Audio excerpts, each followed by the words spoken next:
नमस्कार दोस्तों, TT sir commerce classes में आप सभी का स्वागत है।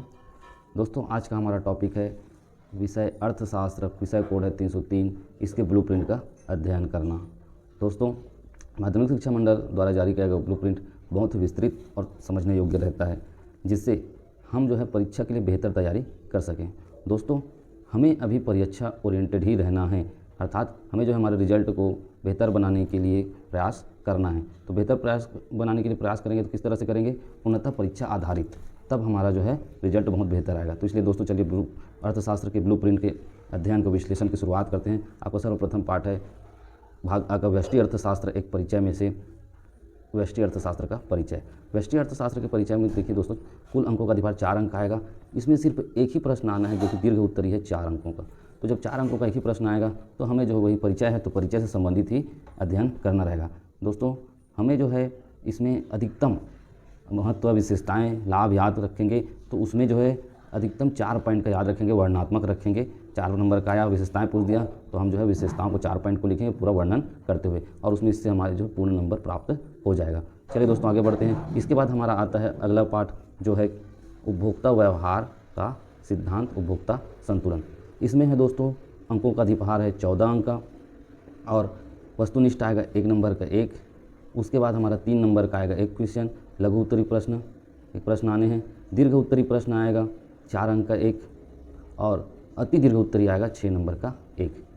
अब दोस्तों, हमें जो है इस अध्याय में क्या करना है कि हमें अधिकतम 6 नंबर के लिए ही याद करना है, अर्थात 6 नंबर में 4 नंबर भी शामिल हो जाएगा, 3 नंबर भी शामिल हो जाएगा। तो इसलिए हम अगर महत्व, उपभोक्ता के व्यवहार का सिद्धांत का अध्ययन कर रहे हैं और महत्व का अध्ययन कर रहे हैं, लाभ हानि जो भी अध्ययन कर रहे हैं इसमें, तो हम क्या करेंगे, उसमें अधिकतम 6 पॉइंट का अध्ययन करेंगे और उन्हीं को बेहतर अध्ययन करके याद रखेंगे। जिसमें अब हमारे 6 पॉइंट याद रहेगा तो उसमें 4 पॉइंट का भी आ जाएगा और 3 पॉइंट वाला आंसर भी आ जाएगा। तो हमें बहुत ज़्यादा अध्ययन करने की आवश्यकता नहीं होगी। फिर अगला हमारा है अध्याय है दोस्तों उत्पादन तथा लागत। उत्पादन तथा लागत, ये जो है ये भी अच्छा पाठ है।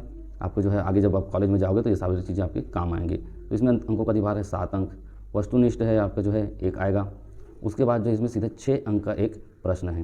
तो 6 अंकों का एक प्रश्न है, तो हमें पूर्व की भांति ही 6 अंक वाले प्रश्नों का अध्ययन करना है, अर्थात एक बड़े प्रश्न के लिए तैयारी करना है जिसमें पूर्णतः 6 अंक हमारा प्राप्त हो जाए। अब इसके लिए हमें जो है फिर से 6 टॉपिक याद करना रहेगा, 6 पॉइंट याद करना रहेगा, और हमें उसे वर्णनात्मक तरीके से लिखना रहेगा। इसके पश्चात है दोस्तों हमारा फिर से है अगला पाठ है हमारा पूर्ण प्रतिस्पर्धा की स्थिति में फर्म का सिद्धांत। ये बहुत ही सरल और बहुत ही प्यारा पाठ है, ये आपको जो है हमेशा आपके काम आएंगे। इसमें दोस्तों अंकों का अधिभार है 7, लघु उत्तरी प्रश्न आएंगे 2 अंक वाले 2, और उसके बाद जो है 3 अंक वाले 1 प्रश्न आने हैं। तो इसमें क्या होगा, फिर हमें पूर्ण प्रतिस्पर्धा क्या है, पूर्ण प्रतिस्पर्धा का अर्थ क्या है, परिभाषा क्या है, इस लक्षण क्या है, इस तरह से। तो हमें जो है केवल 3 पॉइंट अधिकतम याद रखना है। कोई भी प्रश्न आ जाएंगे तो उस 3 पॉइंट में से हमारा शामिल हो। 2 नंबर का आएगा तो 2 नंबर में क्या आएगा, अर्थ परिभाषा आते हैं, 3 नंबर में भी वही आते हैं, कभी कभी अंतर पूछ देते हैं, तो उसके हिसाब से आपको ध्यान करना रहेगा। उसके पश्चात है दोस्तों हमारा अगला अध्याय है बाजार का संतुलन, अर्थात बाजार संतुलन। बाजार संतुलन में क्या है दोस्तों, आपका 8 अंकों का अधिभार है। 8 अंकों का अधिभार है। इसमें जो है 2 जो है वस्तुनिष्ठ प्रश्न आएंगे 1-1 नंबर वाले, 1 जो है लघु उत्तरी प्रश्न आएंगे 2 नंबर वाले, और 1 जो है आपके 4 अंक वाले प्रश्न आएंगे। कुल 8 अंक होते हैं इस तरह से। तो दोस्तों इसमें क्या है कि अब फिर वही बात है कि हमें जो है अधिकतम 4 अंक के प्रश्न आने हैं, 4 अंक वाले। तो 4 अंकों के लिए हमें तैयारी करना है। उपभोक्ता का बाजार संतुलन क्या होता है, बाजार में संतुलन कैसे, मूल्य कैसे निर्धारित होता है, इन सब चीज़ों के बारे में इसका अध्ययन हमें करना रहेगा। तो अधिकतम 4 पॉइंट को हमें याद करना रहेगा। और किसी प्रश्न में टिप्पणी वगैरह वाली बात आती है, अंतर की बात आती है, तब भी हमें 4 पॉइंट लिखना ही होगा, और टिप्पणी रहेगा तो इससे संबंधित 8-10 लाइन आपको लिखना पड़ेगा 4 अंक वाले में। तो आप जो पिछले वर्ष को छोड़कर उसके पीछे के 4 वर्ष के जो प्रश्न आए हुए हैं उन्हीं प्रश्नों को आपको पूर्णतः तैयार करना है। आपको जो है लगभग 100% उन्हीं में से प्रश्न मिल जाएंगे।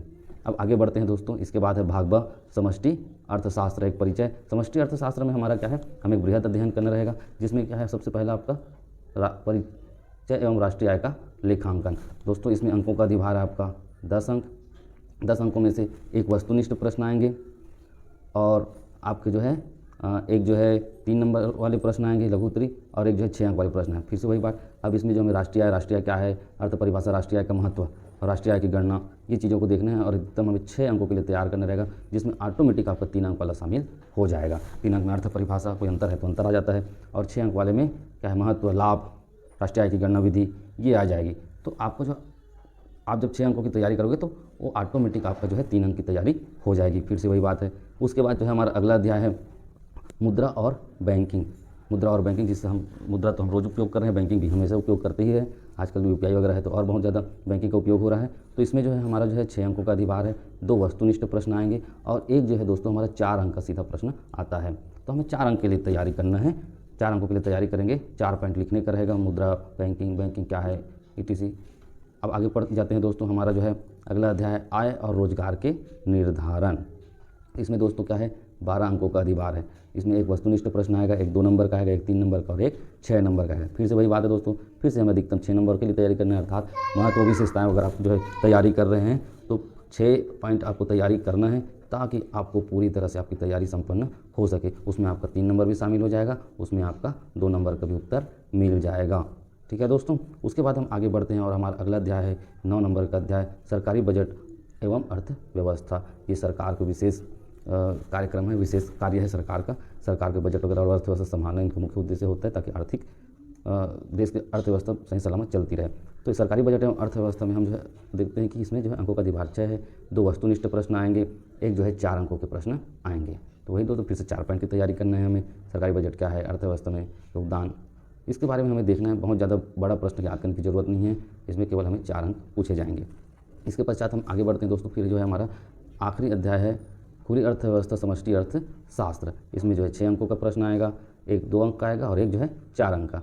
अब इसमें क्या है, हमें फिर से वही है 4 अंकों के लिए तैयारी करना है। हमें जो है 6 अंक के लिए तैयारी नहीं करना है, 6 पॉइंट याद नहीं करना है, बहुत बड़े प्रश्नों को भी याद भी नहीं करना है। इस तरह से हमें जो है हमारे जो है अर्थशास्त्र ब्लूप्रिंट का विश्लेषण हो गया है। दोस्तों हमारा जो अर्थशास्त्र है वो थोड़ा सा शब्दों के कारण कठिन विषय लगता है, और इसमें अक्सर करके देखा जाता है कि परीक्षार्थियों को नंबर भी कम आते हैं। तो प्रॉपर जो प्रश्न के अनुसार आपको जो है ग्राफ बना करके, डायग्राम बना करके आपको जो है उत्तर लिखना रहेगा, तब आपको पूर्ण नंबर मिलेगा।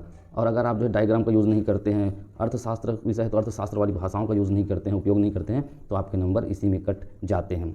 दोस्तों ये रहा हमारा आज के ब्लूप्रिंट का अध्ययन विश्लेषण। दोस्तों आप लोगों से एक शिकायत है कि आप लोग जो है मेरे चैनल को लाइक, शेयर और सब्सक्राइब नहीं कर रहे हैं। दोस्तों मैं सारी चीज़ें आपको फ्री में प्रोवाइड कर रहा हूँ, और ऐसे ही प्रोवाइड करने के लिए बहुत सारे जो चैनल है वो आपको मेंबरशिप लेना पड़ता है या उनके ऐप में जाना पड़ता है और फीस दे करके पढ़ाई करना पड़ता है। मैं सारी चीज़ आपको फ्री में दे रहा हूँ आपके सहयोग के लिए, तो आपका भी फर्ज बनता है कि मेरा सहयोग करें। तो इसलिए मेरे चैनल को लाइक करें, सब्सक्राइब करें और शेयर करें, और लोगों तक इस बात को पहुँचाएँ, मेरे चैनल को पहुँचाएँ और मेरा सहयोग करें। बहुत बहुत धन्यवाद दोस्तों। मिलते हैं अगले वीडियो में। धन्यवाद।